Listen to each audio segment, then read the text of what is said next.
Bismillahirrahmanirrahim. Assalamualaikum warahmatullahi wabarakatuh. Kembali lagi di mata kuliah Teknologi Informasi dan Komputasi. Pada kesempatan kali ini saya ingin menjelaskan atau menyampaikan materi terkait dengan Microsoft PowerPoint. Bagaimana pentingnya Microsoft PowerPoint dalam proses perkuliahan yang akan mahasiswa lakukan di program studi agribisnis ataupun memang PPT ini atau Microsoft PowerPoint itu menjadi suatu hal yang sangat wajar akan digunakan oleh mahasiswa ketika nanti sudah lulus dalam dunia kerja ataupun di momen-momen atau waktu-waktu yang lainnya, karena sekarang dikit-dikit ketika kita diminta untuk mempresentasikan sesuatu biasanya kita akan menggunakan PowerPoint ya. Nah, teman-teman sekalian, memang dalam proses yang kita lakukan di mata kuliah TIK ini ada banyak yang teman-teman pelajari dan juga lakukan.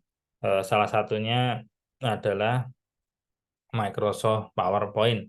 Nah, Microsoft PowerPoint sendiri itu memang ada beberapa macam. Salah satunya adalah PowerPoint akademik, di mana memang dalam konteks akademik perkuliahan atau di dunia kuliah teman-teman dituntut untuk bisa membuat sebuah PPT yang menarik dan juga bisa memberikan nilai-nilai akademik di sana, yaitu didasarkan pada sumber referensi ilmiah yang bisa dipercaya. Kalau teman-teman mendengarkan ketika perkuliahan, saya rasa sudah disinggung juga gitu ya, ada jurnal ilmiah atau jurnal ilmiah ini adalah tempat di mana untuk mempublikasikan artikel-artikel ataupun tulisan-tulisan ilmiah.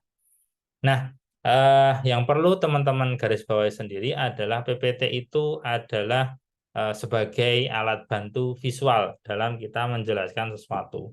Jadi yang utama tetap adalah penjelasan kita, lisan kita dalam menjelaskan sesuatu, ya. Jadi untuk PPT sendiri itu adalah sebagai alat bantu visual. Kemudian PPT juga menjadi sebuah alat bantu ataupun alat yang bisa membantu untuk memadukan antara kata kunci, gambar, data, ataupun ada video yang di-include ataupun diintegrasikan dengan PPT, itu bisa diintegrasikan menggunakan narasi yang kita bangun dalam presentasi kita. Kemudian juga PowerPoint karena memang istilahnya adalah PowerPoint ataupun poin yang kuat gitu, yang punya kekuatan, sehingga memang yang ditampilkan dalam PowerPoint biasanya adalah poin-poin yang penting. Sehingga dalam konteks pembuatan PPT semakin padat itu semakin bagus ya, padat dan jelas. Nah, dalam pembuatan PPT akademik, saya rasa yang perlu dipertimbangkan, yang perlu dipahami adalah struktur dari slide tersebut, kemudian kata kunci yang memang menjadi poin penting dalam ide atau gagasan atau tulisan yang teman-teman angkat. Nah, kemudian ada juga terkait dengan pembatasan waktu. Nah, ini berdasarkan pengalaman yang saya temui gitu ya, banyak dari mahasiswa agribisnis ya, baik itu yang belum lulus ataupun yang sudah lulus, terkait dengan penyusunan key point dan juga batas waktu ini masih sangat banyak yang belum bisa gitu ya. Terutama untuk batas waktu. Nah, ini harus benar-benar kita pintar-pintar. Semisal ya teman-teman diminta untuk melakukan presentasi waktunya 10 menit. Nah, itu harus benar-benar terkait dengan key points atau poin-poin utama yang ingin ditampilkan, berapa slide yang akan dibuat, itu harus bisa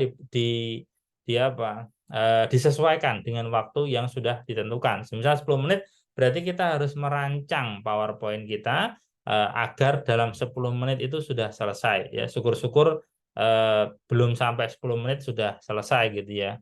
Tapi juga jangan sampai terus kemudian kita terburu-buru, diberikan waktu 10 menit, 5 menit kita sudah selesai. Itu juga tidak bijak gitu ya. Nah, teman-teman sekalian, struktur dalam penulisan PPT atau pembuatan PPT akademik, saya rasa secara umum ada 3. Yang pertama adalah pendahuluan, yang kedua isi, dan yang terakhir penutup. Dalam konteks pendahuluan, di sana ada latar belakang, rumusan masalah, tujuan penelitian semisal, atau tujuan penulisan ataupun tujuan ide tersebut, kemudian landasan teori dan juga ada metode. Nah, isi sendiri di sana ada hasil analisis semisal ataupun hasil temuan temuan-temuan mahasiswa dalam tulisan gitu ya. Dan yang terakhir adalah penutup. Ini adalah struktur secara umum, secara baku dalam pembuatan PPT merujuk pada sebuah hasil artikel ilmiah atau tulisan ilmiah gitu ya, di mana memang secara umum ada pendahuluan, isi sama penutup. Nah, kalau tulisan ilmiah yang diangkat itu adalah tulisan biasa, nah biasanya bukan sebuah hasil riset, itu kemungkinan metode tidak ada, landasan teori juga tidak ada. Jadi nanti untuk realisasinya, implementasinya ataupun prakteknya ini nanti menyesuaikan, ya menyesuaikan terkait dengan kondisi ide atau gagasan yang kita angkat. Teman-teman sekalian, tadi sudah saya sampaikan ya bahwasanya dalam pembuatan PPT kita harus mempertimbangkan terkait dengan waktu yang diberikan. Contohnya dalam seminar proposal, semisal seminar proposal itu biasanya diminta maksimal 10 menit. Nah, 10 menit presentasi, teman-teman harus pintar-pintar membuat key points, kemudian semisal dalam membuat PPT-nya, mempertimbangkan waktunya itu hanya 10 menit, teman-teman membuat PPT-nya itu jumlahnya 10 slide atau 7 slide gitu ya, katakanlah 7 slide. Atau 9 slide lah ya, biar contohnya sesuai dengan yang ada di video ini. Teman-teman harus bisa mempertimbangkan gitu ya. Contoh di sini adalah slide 1 sampai slide 3 berisi pembuka itu 3 menit. Berarti teman-teman harus bisa menyampaikan, membatasi slide 1 sampai 3 itu 3 menit. Terus kemudian slide 4 sampai 7 itu hanya 5 menit.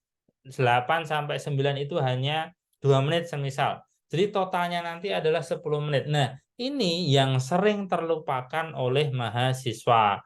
Sering banget ketika sempro ataupun semhas biasanya diberikan waktu 15 menit, ujian pendadaran biasanya diberikan waktu 15 menit. Ya. Seminar proposal biasanya diberikan waktu 10 menit untuk presentasi. Padahal teman-teman harus menyampaikan kalau apalagi seminar hasil atau ujian pendadaran itu biasanya skripsi yang tebalnya 60 atau 80 halaman harus dibuat sedemikian rupa supaya bisa memenuhi key point, poin-poin kunci ataupun hal-hal penting yang menjadi garis bawah dari hasil riset kita dalam waktu 15 menit. Nah, itu bagaimana caranya? Ya, kita bisa mencari atau mengumpulkan key points yang ingin kita angkat, kemudian kita susun dalam PPT, kemudian kita atur waktunya. Oh, ternyata slide 1 sampai 3 sekian menit, slide 4 sampai 7 sekian menit, 8 sampai 9 sekian menit, sehingga kita nanti bisa memenuhi target yang diberikan kepada kita, yaitu apa ini?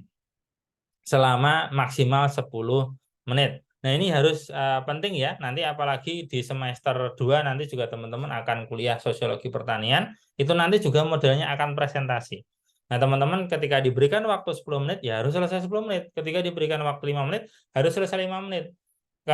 Dan selain teman-teman memperkirakan slide-nya, menentukan slide ini sampai ini berapa menit, slide ini sampai ini berapa menit, teman-teman juga harus bisa membuat ya agar PPT itu bisa selesai sesuai target gitu ya, tidak terburu-buru dan juga tidak terlalu lambat. Nah, dengan apa ya? Pertama, slide-nya dibuat sesuai dengan waktu yang kita tentukan, kita atur gitu ya. Yang kedua adalah dengan latihan.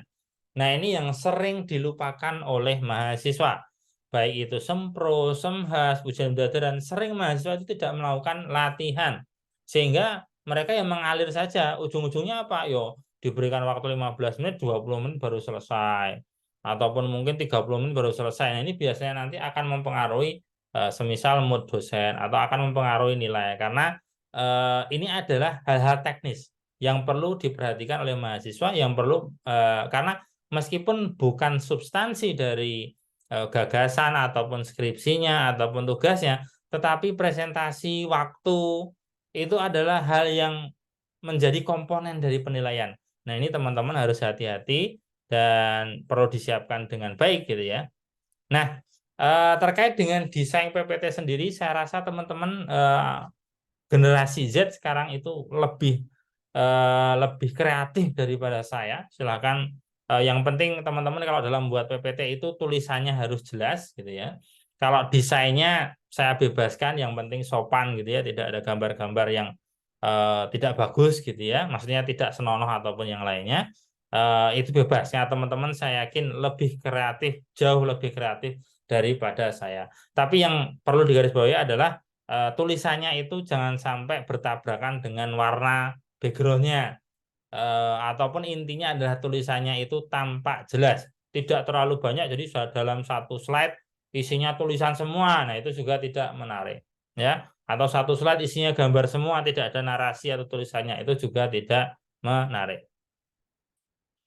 Nah, eh, teman-teman dalam membuat sebuah PPT itu tadi ya disiapkan ada berapa poin, waktunya berapa, kemudian jangan terlalu banyak teksnya gitu ya, sehingga teman utamanya adalah narasi atau presentasi dari kalian. Seperti saya sampaikan di awal tadi, PPT itu adalah alat bantu dalam teman-teman presentasi atau menjelaskan sesuatu, bukan yang utamanya di PPT. Nah, ini adalah struktur dari sebuah slide yang kurang bagus gitu ya. Semisal contohnya kata-katanya terlalu banyak, jadi isinya ya kayak gini, isinya hanya kata-kata gitu ya. Kemudian warnanya bertabrakan, tidak jelas. Kemudian gambarnya juga kualitas gambarnya mungkin pixelnya tidak bagus gitu ya, sehingga tidak jelas dan sebagainya. Ini adalah berbagai hal yang mungkin teman-teman bisa hindari dalam membuat sebuah PPT. Saya rasa untuk penjelasan saya terkait dengan bagaimana kita menyiapkan PowerPoint untuk presentasi kita cukup sekian. Intinya adalah yang pertama tadi, teman-teman harus membuat sebuah PowerPoint yang bisa menggambarkan isi dari gagasan kalian atau artikel kalian ataupun skripsi kalian. Kemudian teman-teman harus benar-benar memperhatikan waktu ya. Kalau diberikan waktu 10 menit ya harus 10 menit selesai. Bagaimana caranya? Harus dirancang. Slide ini berapa menit, slide ini berapa menit atau berapa detik. Kemudian perlu latihan ya, jangan pelit-pelit untuk latihan. Saya rasa cukup sekian. Billahi taufiq wal hidayah. Wassalamualaikum warahmatullahi